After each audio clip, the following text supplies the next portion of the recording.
What's good, gang? Today we're going to be checking out the only non-licensed brand that is left in Driving Empire. So let's get straight on to the video.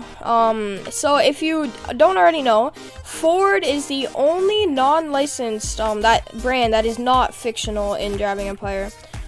So let's go into the dealership here and check out all these Fords. So if you don't know what Ford is called in this game, it is called Tempix. So let's search up Tempix just so we get all Fords. And I have most of the Fords, so let's go through all these. So first off, we have the 2017 Ford Raptor. Yep, I mean, it's $44,000. That's a really good deal. And we don't have many trucks in this game, so this is one of the few trucks that are left. And you can see it's a really nice interior too. But yeah, let's get on to the next one. The next car is one of the best starter cars, if not the best starter car in this game. And that is the 2014 Mustang Shelby GT350. This might be a GT350R, I don't know. But yes, $67,000 for this. It looks so good. Not the best interior, but still, it sounds really good too. Let's get a quick start up. So let's get on to the next car. The next car is basically the GT350's cousin. It is the GT500, and I'll show you the spec I have on mine in a moment here. But this car just looks so good, and it is an actual interior, not like the GT350. It does have the actual dash. But yeah, again, not too bad of a price at all. $96,000 for this thing. And it comes stock with a supercharger, so. The next car here is the 2020 Ford Raptor, and you know, this is just, it's a very special car in this game, because like I was saying earlier, we do not have many trucks in this game at all. So to have a truck this nice, it's really cool. But yeah, it's $150,000, and it is a it's not a knockoff model, it's an actual model. I don't know about these wheels. I don't know if you could change them. Oh, okay, so secondary is this. So yeah, the interior is like the actual Raptor. You see it's the same dash and everything. So yeah, this is a very good car. One of the only trucks in the game left. So I would buy this. I'll be getting onto it in a second on why you should buy all these Fords. But yes, the next car we have here is the 2009 Ford GT. I don't think this is a 2009 in real life. I think it's around maybe 2003, 2004, maybe even 2005. I think 2005, yeah. But yes, this is a very cool car, especially for $256,000. That is not a lot of money in this game. So I definitely recommend you would buy this car, and you can make some pretty cool specs out of it. Like if you're going for like maybe a golf spec or something. You go like bright blue and then orange stripes, like that's pretty cool, like the GT40. The next car we have here is one of my favorite cars in real life. I think this is one of the most underrated cars in the whole entire game, and that is the 2017 Ford GT. It says 2014, but in real life this is the 2017.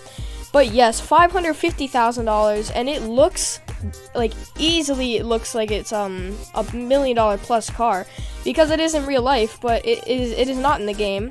It does not have a like functional dash or screen, but it is the same interior, has the same design. But yes, the specs you can make with this car, they're so cool. Like just because the stripes, and you can change the color on the headlights and all that stuff. It's just such a nice, sleek looking car. The last car we have here is the 1987 Ford RS200. This is such an underrated car in this game. Once again, I don't think I've ever seen someone drive this car around in game. But yes, $700,000. I know it could be a bit steep for some people, but this is just such a cool car. And as you see, I don't have this, but I'm about to in a second. This is just such a cool car. And you might have noticed I skipped a car out here, and that is the Mustang. I wouldn't have skipped this Mustang Boss if it wasn't for some of the fictional features on this car. Yes, this car is a fictional. it wasn't a fictional when it first came out, but they had to switch some things. That's why the Ford licensing is kind of weird, sorry, not licensing. Ford is not licensed in this game, but like the deal with Ford is kind of weird in this game, because you can see that it has square headlights and these big square on the grill there. And on the back here, it has 4 taillights instead of the iconic 3. But the interior looks fine and everything else. I would have this car if it wasn't for those fictional features. But yes, that will do it for all the Fords in the game. Apart from the real Fords in the game, there is also a fictional Ford brand, and that is Strider. So if I search up Strider, here is all the cars. So as you see here, this is mimicking the Mustang Mach-E, but yes, it is a hard fictional model. This doesn't look anything like the Mach-E. And we also have the Ford Bronco. Again, this is fictional. It's not too bad, except for, like, if you just glance at this, you would be like, oh, that's a Bronco, or maybe like a Jeep or something. And the last car we have here is the Mustang GTD, the brand new one. So yes, I mean, it is what it is. This would be such a cool car to have if it wasn't this fictional. So now I'm gonna get on to why you should buy all these Fords. Now, the reason you should buy all these Fords are, it is not licensed. These Fords can get removed anytime. But along with removal, some brands don't get removed; they get delisted. An example, I only have 2 delisted cars because like the GTR and stuff got removed. But an example is the RX-7.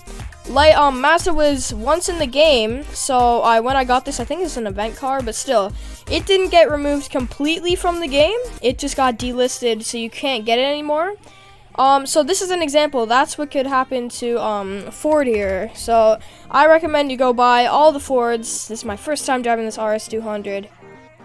It sounds so good. Let me let you guys hear it here.